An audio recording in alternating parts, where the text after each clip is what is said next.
Welcome to Coffee Talk, real stories from real people. I'm your host, Kate Coffey-Bacon, and every Monday we'll sit down for honest conversations about successes, failures, and the lessons we learn from both. So grab your coffee, settle in, and let's talk. Welcome back to Coffee Talk. I am Kate Coffey-Bacon, and today we are diving into a conversation about community and the power of diversity.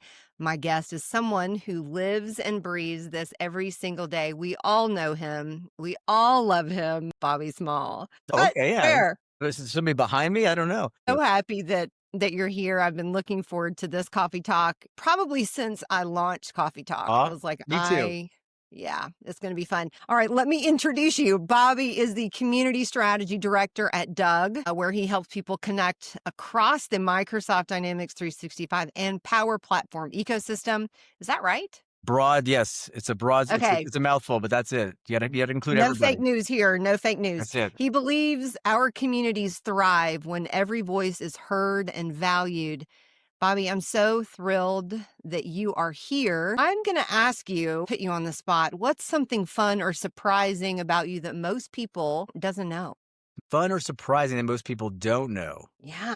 That's a good, I mean, I'm kind of an open book, so it's hard to find something like that, but not everybody knows me. And one of my fun, I'm not going to ruin this for anybody that ever plays this game now, but you've heard of the game Two Truths and a Lie. You play this. And so one of my fun ones that I like to throw in there is that I act on the side. I'm a local theater participant. Love it. Love being in the theater. In my very first role that I was awarded, I beat my 9-year-old daughter out for the part. And so I like to weave that into the tale. It was for Charlotte's Web, and I was cast as Wilbur, the lead role. And my daughter was also trying out along with every other 9-year-old girl, in that age range. So I just crushed all their hopes and dreams. So that's what you do. I will crush the hopes and dreams of a 9-year-old actor in a minute for a part. That's what you don't know about me. That's how Wilbur. That's how deep I go. I'm serious, man. Slow clapping for you. Here's a fun fact I'll share that most people don't know about me. I was a clown in a rodeo circus when I was 5 years old. Wow. Hope you weren't like distracting the bull. Hopefully they didn't like put 5-year-old to distract the bull. No, we like came out before, Okay. it was like probably running around with a puppy or something. And later that night I was trampled by pigs. There's pigs. Pigs are serious, man. They don't play games. Serious. Yeah. There's some fun facts. Emotional scarring from that still. Like when you see a pig, when you eat bacon, when you say your last name, do you immediately go flashback to that trampling scene in your mind? Facing that fear, it's now a part of me. Bring it on. No, I do remember sitting on a fence, like in the corrals, and I was goofing off, and I fell backwards onto the ground as they were ushering the pigs through the push through there and out onto the main rodeo. And I was in the way. And I got stepped on a little bit, and then some, cowboy reached down and plucked me out. Nice. That's a true story, folks. If you ever played Two Truths and a Lie, you got some inside scoops. I'm like you, Bobby. I don't really have there's not a lot. Like you have, you know me for six minutes and you know everything about me. So nothing's super secret. No. Okay. So let's dive into the show. So you are such a champion for diversity, and you've really come in and you're doing some really great things with diversity. What first inspired you to be a champion for diversity here in this community?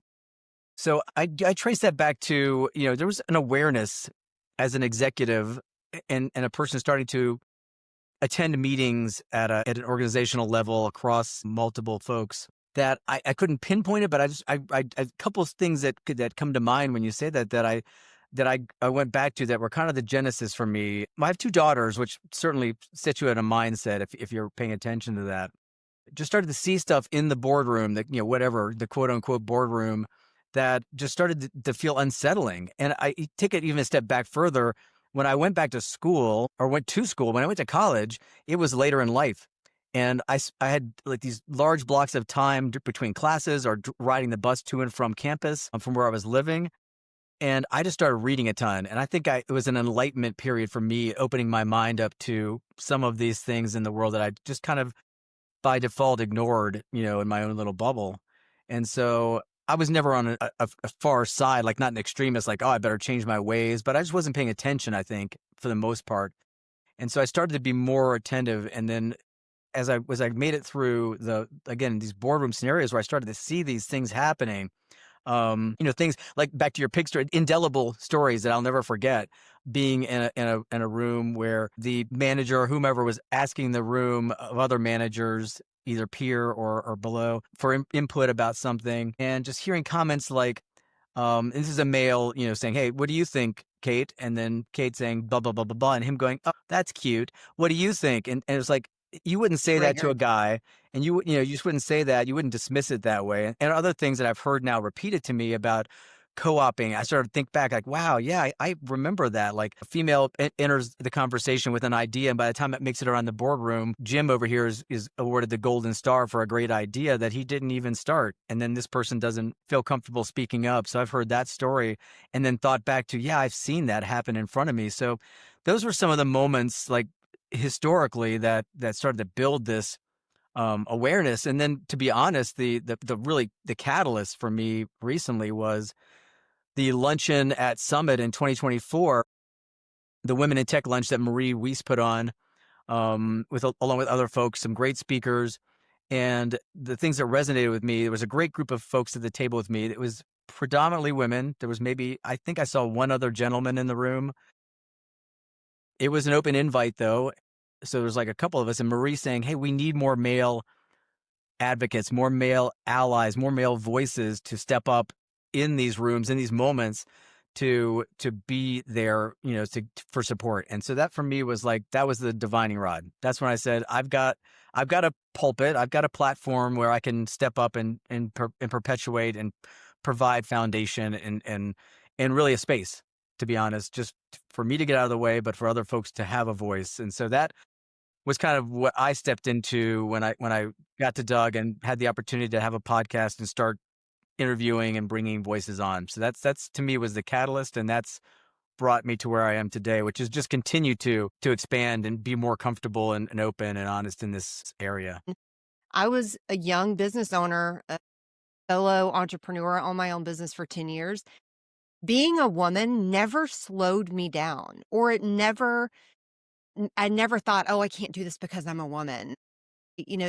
That was never part of my story. And so when I kind of came into, what I'll call corporate America, like a bigger workforce, working around other people, and I started to see some of these stories of women that were kind of held back in their careers. And I was just like, what is happening? Yeah. And so not that I was ever want to be naive to it, because I don't. It happens. It is happening. So I kind of made it my mission, Bobby, to be a voice, to be a open arm, to help communities, to give us a place to talk about things that I have said so many times. If something is difficult to talk about, I am running headlong into that storm, and we're going to talk about it. Yeah.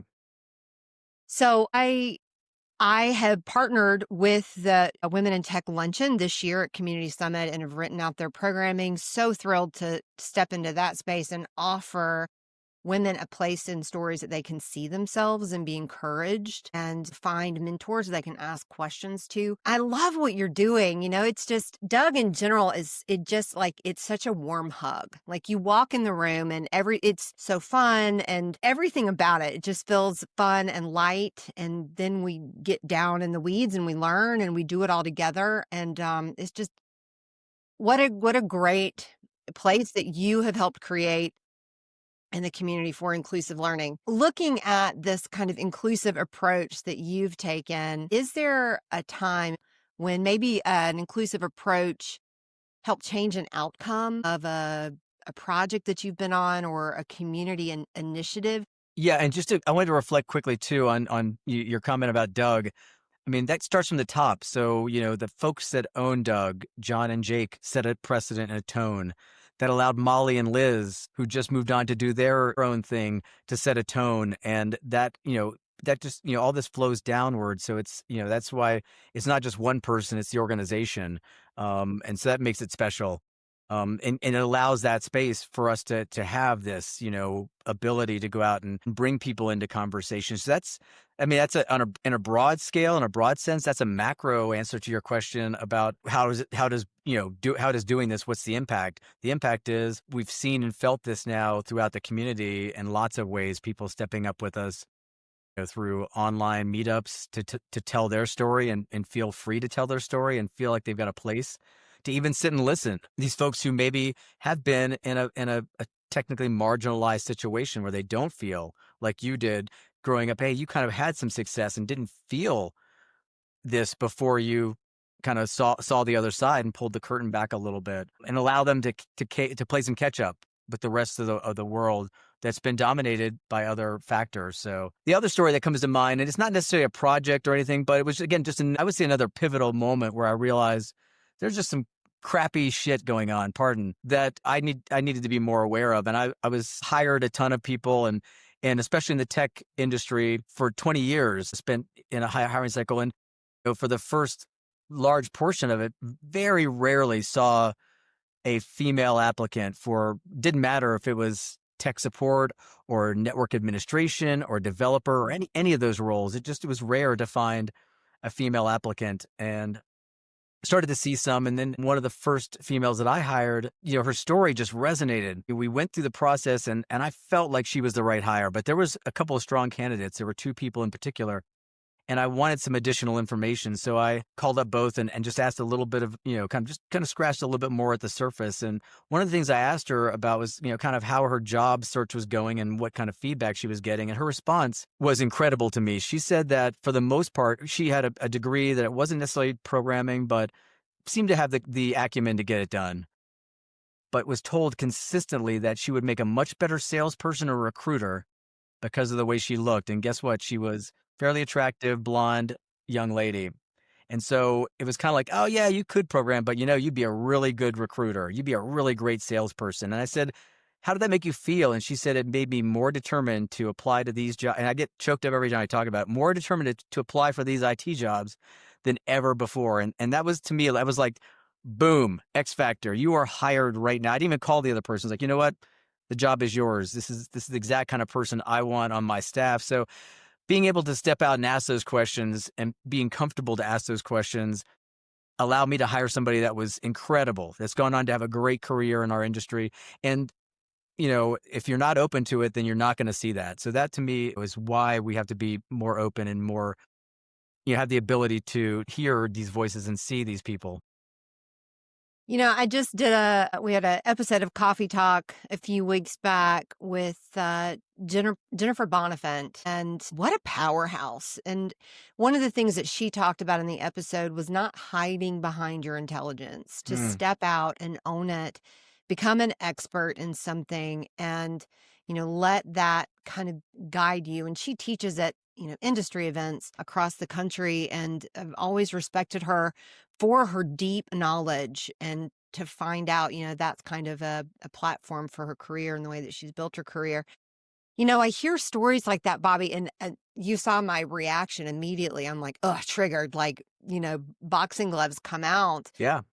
But that's a familiar story, but it's not just women. We come into an interaction and immediately start making, and compartmentalizing judgments about people, good or bad. I mean, it's not always a bad thing, like, but just anytime you start to formalize an idea of who a person is, what they can do, without really opening up and listening and understanding, to me, that's where I find value in stepping back and just letting it evolve and be organic and figure out what truly is the situation. And you're right, it's not just females, it's anything. It's not just accessibility. I'm a short person. You've met me. I was much shorter when I was a kid and growing up, and I love the game of football.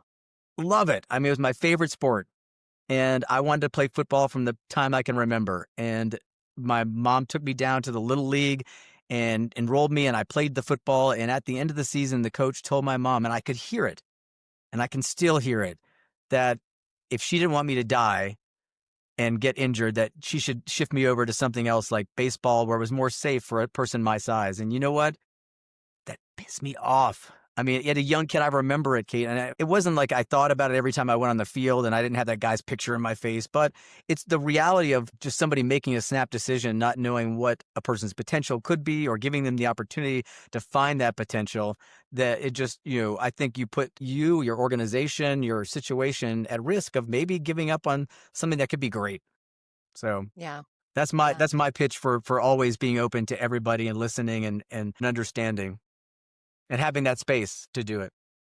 Well, you've started a really great, I call it programming. Like you've set a really great set of programming, Diverse Minds. I'm really excited to be joining with the Diverse Minds crew to talk more about women and give a space for women to come together to talk, and men. Like I talk about women, but it's also men. We need allies. Hear it Like across the have, board, how many women have had yes, male mentorship. So it's not just, it really isn't a bashing. It's not something where, hey, not at let's get all. together and bash everybody that doesn't like diversity, or it's more about just, it's not that. It's taking the high road of just education and excelling a person's ability to feel like they're a part of something. Yeah, exactly. You know, I say hats off to my boss, Wade Tetsuka, because he has there's two other men that work with us. Otherwise, he is surrounded by women. The poor guy, and he's such a champion and such an ally for women. And if you've met him, like what a great guy. But we do need allies, and since I've started talking about women in tech more and more and have kind of become a bigger voice for it in our community, I've gotten so many messages from men in our community that are like, what can I do to partner with you to help you spread your message? I'm like, come on my podcast. That's a great start. Come on my podcast and tell me your experiences. I mean, we all have significant women in our lives, whether it be, partners or mothers. We all have a mother, Sometimes it's sisters, aunts, grandma, children. mom, and aunt. There's you find a lot of powerful female figures that have changed the Yeah. course of a person's life, male or female. Yeah, yeah. So I'm really thrilled to partner with you this year and or next year and talk more about that and give people a space to tell their story and inspire others. I've seen that so much even with Coffee Talk, the conversations that we're able to start in the community because of this. It's just like it just opens the door for people to be like, "Oh my gosh, well, I'm doing that too," or "I'm seeing that too." And it's a conversation starter. So, if someone's listening and wants to jump in and help out this week to get in and start helping with Doug, with the community, what do you Yeah. think? The cool thing is, if you're listening to this podcast, you're doing it already. Like the first thing is to, if you're uncomfortable even with the term DEI, or you're uncomfortable, speaking up in situations, coming to something like this, putting yourself into a situation where you slowly get more comfortable speaking up, talking about it, to me is the first step. You're getting in and seeing it happen just slowly over the course of even the last year. Somebody who just could barely speak up at a webinar or a meetup or an in-person, but now being a champion voice and being really confident. Reflect back to my journey. It's like you've got to start somewhere and just to understand where people are coming from so that you can understand how to help them. So getting past whatever it is that makes you uncomfortable about this, finding that you know these kind of forums where you can hear from folks and get to hear their stories, so you get to understand where they're coming from.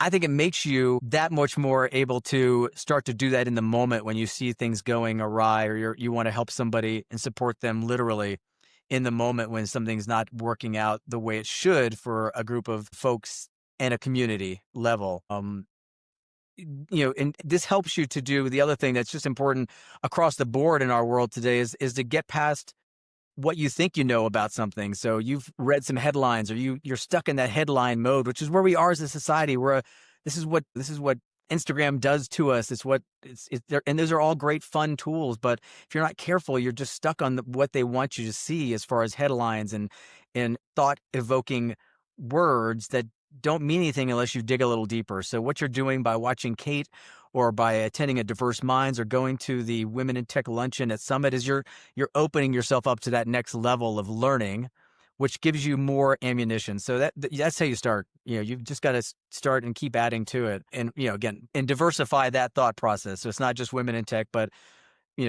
all types of prejudice and all types of, walks of life coming together to understand their position. Again, you may not agree with all of them and all the different aspects. It's way too broad to feel like that's ever going to be the case. We have, topping billions of population that we can't all agree on everything. You're going to like fried food and I'm going to like grilled food. And that's the way it's going to be. But we'll agree on something to eat at the end of the day, as long as we're open to talking and understanding where we're coming from. So that's, getting started, watching these, and you'll find your moment where you're comfortable stepping up and being a part of the conversation more fully, and then it'll fly. Yeah, you just hosted or Diverse Minds just hosted a webinar on neurodiversity, and what an engaging hour. Like the hour was up in a second, and I learned so much just in that. That's not a part of my everyday life, but I learned so much in how to show respect in communication, respect in just being around someone that may be neurodivergent in an effective way to communicate. And that is such a big part of it. So being curious about other humans, I think is such a unlock for this. Just generally wanting to show respect to others. Bobby, thank you again for coming on to Coffee Talk today. And thank you for opening up the road of this conversation. It's such an important one for us to have. Diversity is truly an engine for innovation and connection. And I'm so thankful for all that you're doing in the community. Do you have any final thoughts that you want to add? Again, thank you. It's awesome to see, meet and see people like you coming up and grabbing hands and doing that. Cause that's the important part, is that we're bringing other folks along. To me, if I had to leave with anything, it's when we do this, if we come at it with the opportunity to listen and educate and not necessarily try to change a person's mind, we can meet anybody anywhere. When you roll into a conversation like, I'm going to change your mind today, it's likely not going to happen. But if we roll into a conversation trying to understand each other, then I think eventually we'll get to a better place together. Whether or not it's, there, it's going to be somewhere above where we started. That's my goal, as I learn and kind of evolve my own process around doing this. Bobby, I'm going to put that on a t-shirt. That's really good. That's really good. That's the quote of the day. I will add Bobby's LinkedIn in the show notes, and also the link to the Diverse Minds meetup. I'll put all of that information, more information about Doug will all be in the show notes. Thank you so much for joining us for Coffee Talk. Until next time, keep loving, keep including. Thank you, Kate. Thank you for joining us today on Coffee Talk. A special thanks to my guests for sharing their story, and to you, the listener, for being a part of this conversation. If you enjoyed today's episode, be sure to subscribe so you never miss a Monday morning chat. Until next time, I'm Kate Coffey-Bacon, and this has been Coffee Talk.